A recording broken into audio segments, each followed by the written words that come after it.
아가서 1장 12절에서 14절까지 읽겠습니다. 왕이 상에 앉았을 때 나의 나도 기름이 향기를 토하는구나. 나의 사랑하는 자는 내 품 가운데 모략향낭이요 나의 사랑하는 자는 내게 엔게디 포도원의 고메라 송이로구나. 아멘. 아가서의 목적은 사랑하는 주님을 찾고 발견하고 누리는 데 있습니다. 많은 사람들이 하나님을 만나려고 애를 씁니다. 기도원에도 가고 어떤 특별한 노력들을 기울인 사람들이 많습니다. 그런데 하나님을 만나려면 마냥 노력한다고 되는 것이 아니고 그가 어떤지를 알아야 되고 또 내가 어떤 모습일 때 그가 나를 좋아하는지를 알아야 됩니다. 만나자면 내가 찾아갈 수도 있지만 또 그가 나를 찾아올 수도 있는 거니까 꽃은 나비가 좋아하는 그 향기를 내가지고 나비와 벌들이 날아오게 만듭니다. 우린 땅에서 발을 띨 수 없는 그런 존재지만 우리의 어떠한 모습이 하나님을 찾아오게 하실 수도 있는 겁니다. 성경 속에 나오는 하나님에 대한 묘사들은 전부 사람의 모양입니다. 사랑하시고 질투하시고 긍휼히 여기시고 노하시고 이런 표현들은 전부 사람의 모양이잖아요. 그래서 이런 성경의 표현을 신인 동형이라고 그럽니다. 사람과 하나님을 같은 모양으로 묘사하는 겁니다. 아가서의 사랑의 묘사들은 하나님이 좋아하시는 사람의 묘사니까 묘사된 이 아름다움을 사람 속에서 경험한다면 우린 사랑하지 않을 수가 없게 되고 어떤 사람도 주님의 아름다움을 저항할 수가 없게 됩니다. 그래서 우리는 그의 사랑의 포로가 되는 거죠. 사랑의 포로가 될 때만 세상의 포로에서 해방될 수가 있는 겁니다. 사람들은 어떻게 자유자가 될 것인가? 자아로부터 해방될 것인가?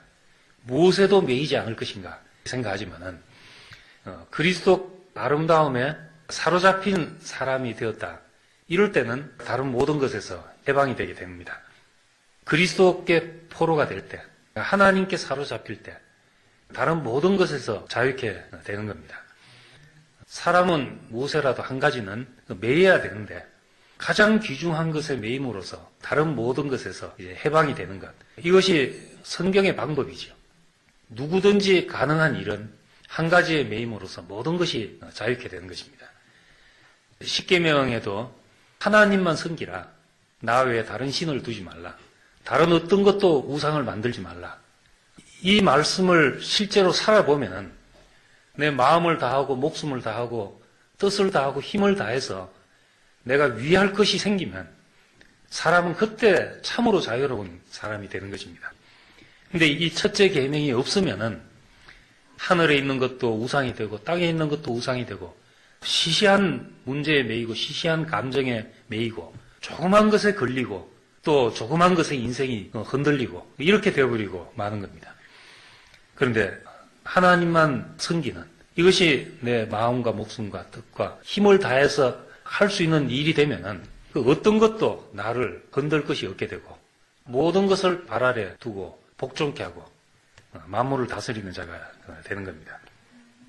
이 주님의 그 아름다움, 내가 저항할 수 없는 아름다움을 본다는 것, 이게 우리의 구원의 길이죠. 우리 앞에 생명나무를 두셔가지고 그것이 나에게 보암직하고 먹음직하도록 하셔서 그걸 먹고 우린 다른 세계로 나오게 되는 겁니다. 에덴 동산에서 먹지 말라 한 것이 더 보암직하고 먹음직하고 탐스럽게 보인 것입니다. 제자들이 예수를 버린 것이 아담이 생명과를 버린 이유와 똑같은 겁니다.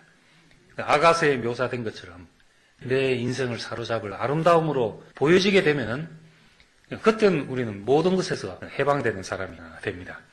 그러기 위해서 하나님의 말씀이 필요한 거죠. 하나님의 말씀 안에서 눈이 열리게 되면 내 인생을 쏟아부어도 아깝지 않은 그런 것이구나 깨닫게 됩니다. 12절에 왕이 상에 앉았을 때 나의 나도 기름이 향기를 토하였구나. 왕이 상에 앉았다. 여기서는 잔치상을 베푼 것을 말합니다. 사람이 잔치를 베풀 때는 내 기쁨에 다른 사람을 참여하게 하기 위함이잖아요. 왕의 잔치상에 앉았다. 이것은 왕의 즐거움에 동참해야 되는 것입니다. 왕의 즐거움이 내 즐거움이 되고 왕의 잔치가 나에게 즐거움이 되죠. 잔치에 가면 음식이 맞아야 되잖아요. 음식이 다르면 잔치가 안 됩니다. 영화를 보니까 보스가 손님을 초대해서 잔치를 베풀었는데 음식을 잔뜩 쌓아놨는데 원숭이 머리가 딱 앉아있더라고요. 뚜껑을 열고 숟가락으로 떠마시는데 이제 골탕을 먹는 거죠. 잔치를 베푼 사람은 최고의 음식을 대접한다고 원숭이 골탕을 먹이는데 초대받은 사람은 정말 골탕 먹는 일이잖아요. 하나님이 좋아하는 음식, 차려진 것이 하나님의 잔치상입니다. 하나님의 잔치에 초대돼 가서 하나님이 좋아하는 음식이 내 입맛에 안 맞다. 참 곤란한 일이잖아요. 사자를 천국으로 데리고 간다. 근데 푸른 초장만 있다. 사자한테는 그게 지옥이죠. 그래서 천국 가려고 애쓰기 전에 내가 하나님하고 입맛이 같아져야 되는 거죠. 그가 좋아하는 것이 내가 좋아하는 것이 돼야 그의 잔치에 동참할 수 있는 사람이 되는 겁니다.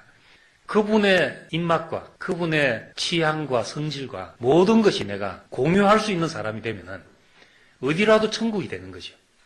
하나님의 만족을 음식으로 표현한 것이 제물입니다. 하나님이 고기를 드시는 분이 아니니까 이런 표현 속에서 하나님이 이런 성질의 사람을 좋아하신다. 이걸 발견해야 되는 거죠. 하나님이 좋아하시는 성질. 그건 아담이 버렸던 성질입니다. 아담이 먹음직하지 않다고 여겼던 것. 제자들이 볼 모양이 없다고 여겼던 것. 이것이 제물이었던 거죠. 사람의 입장에서 보면 누구라도 제물이 안 되고 싶은 겁니다. 누가 갈아지고 빠지고 구워지고 삶아지고 이러고 싶겠습니까? 근데 하나님은 그것을 좋아하시니까 하나님이 잡수시려고 하시는 것을 우리가 즐거워하는 사람이 되면은 이것이 에덴이고 새 예루살렘이고 천국이 되는 겁니다. 형제는 내 좋으라고 하나님이 만들어 놓으신 것이 아니다. 하나님이 차려놓은 하나님의 잔치상이다. 당신이 좋아서 진열해 놓은 잔치상이다. 하나님이 필요해서 부른 사람을 내가 즐거워할 수 있게 된다면 그건 나한테 축복이죠. 하나님과 동행할 수 있는 시작입니다. 입맛이 같아야 하나님과 동행이 되고 그래야 하나가 되고 한 집의 생활이 이제 가능하게 되죠. 교회는 나한테 맞는 사람을 모아놓은 것이 아니다. 당신이 필요해서 부른 사람이다. 우리는 지켜볼 수밖에 없고 지켜보면서 하나님이 하시는 일이 보이면 그때 우리는 이렇게 깊은 뜻이 있었구나. 이렇게 할 수밖에 없으시는 겁니다.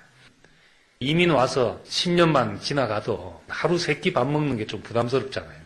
빵도 먹어야 되고 맛이 바뀌어가는데 40년이면 한 세대가 지나가면서 체질이 바뀌는 거지. 신명기 8장 2절 3절에 보면 40년 동안 너희를 광야의 길을 걷게 하신 것을 기억하라.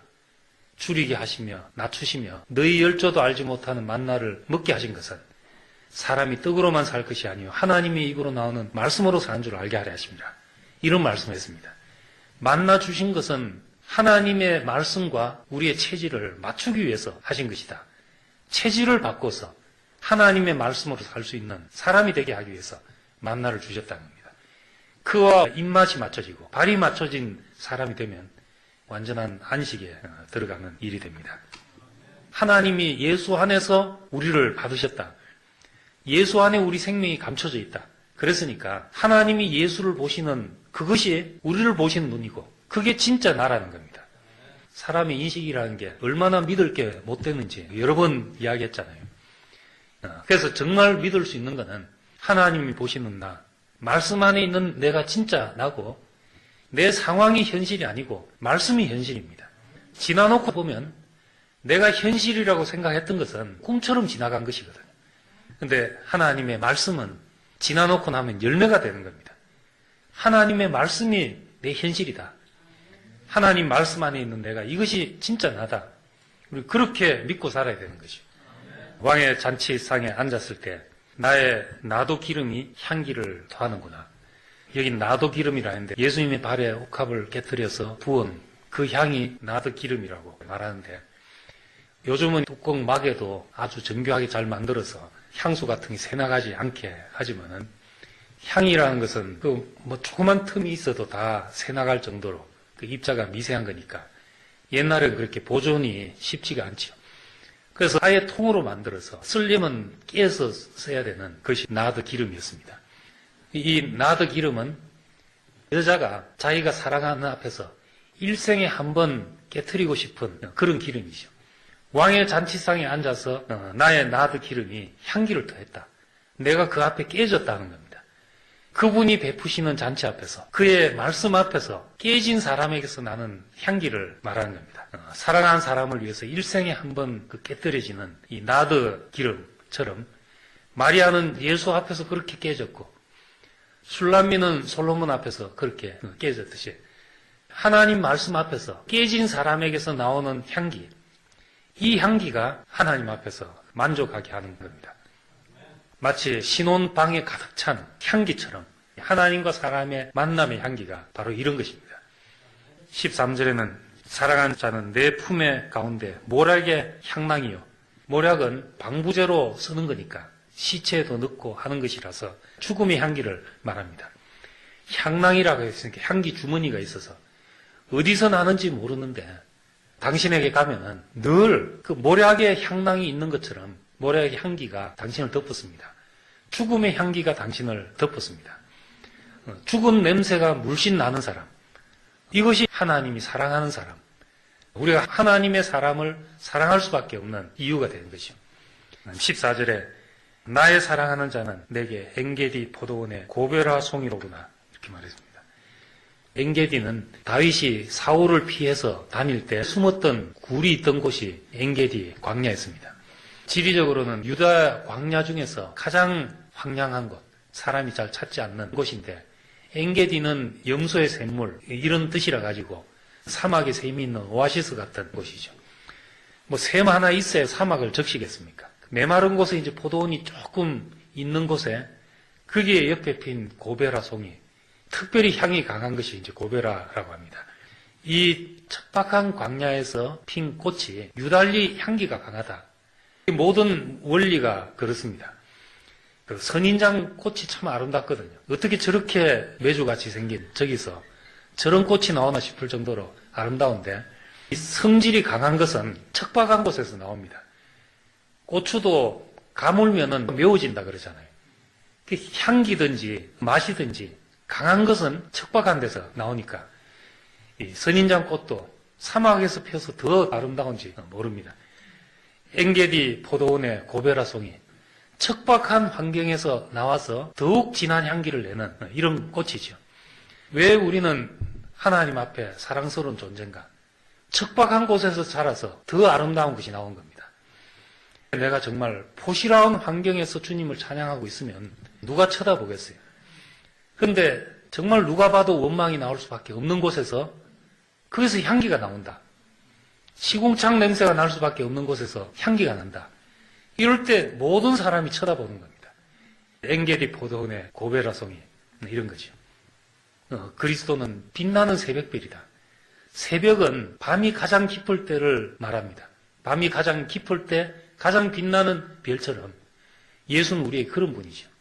예수는 세상의 영광 앞에서는 우리에게 보이지도 않죠. 근데 내 인생에 밤이 깊었을 때 그가 나한테 빛이 되어서 길이 되듯이 엔게디 포도원의 고베라송이 그 버려진 땅에 피어난 꽃처럼 모든 사람이 버린 환경 속에서 향기를 내는 사람이 된다면 이런 사람을 어찌 사랑하지 않을 수가 있겠냐는 거죠. 저항할 수 없는 사랑의 포로가 되는 겁니다. 향기는 가장 깊이 스며 들어오는 거죠. 오늘 말씀은 전부 향기로 묘사됐습니다. 나드 향기가 방 안에 가득하다. 모략의 향기가 그럴 때마다 움직일 때마다 나타난다.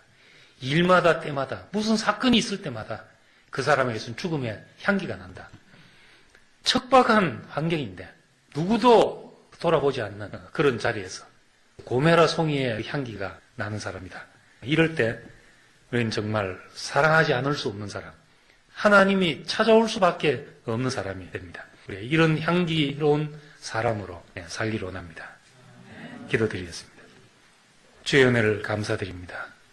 우리는 자신이 깨어지는 데서 나도 향처럼 온 방을 덮은 향기가 나오고 우리의 부딪히는 일마다 죽음의 향낭이 있는 사람처럼 모략의 향낭이 있는 사람처럼 죽음의 향기가 나는 사람이 되고 내 환경이 척박할수록 고메라 송이처럼 더 짙은 향기를 내는 이것이 인생의 참 아름다움임을 보여주심을 감사드립니다.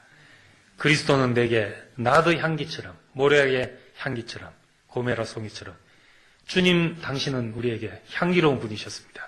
우리 인생이 이 세상 앞에서 당신의 향기가 되어 살게 되기를 원합니다. 이 아름다움 안으로 우리를 사로잡아 가심을 감사드립니다. 예수님 이름으로 기도드립니다. 아멘.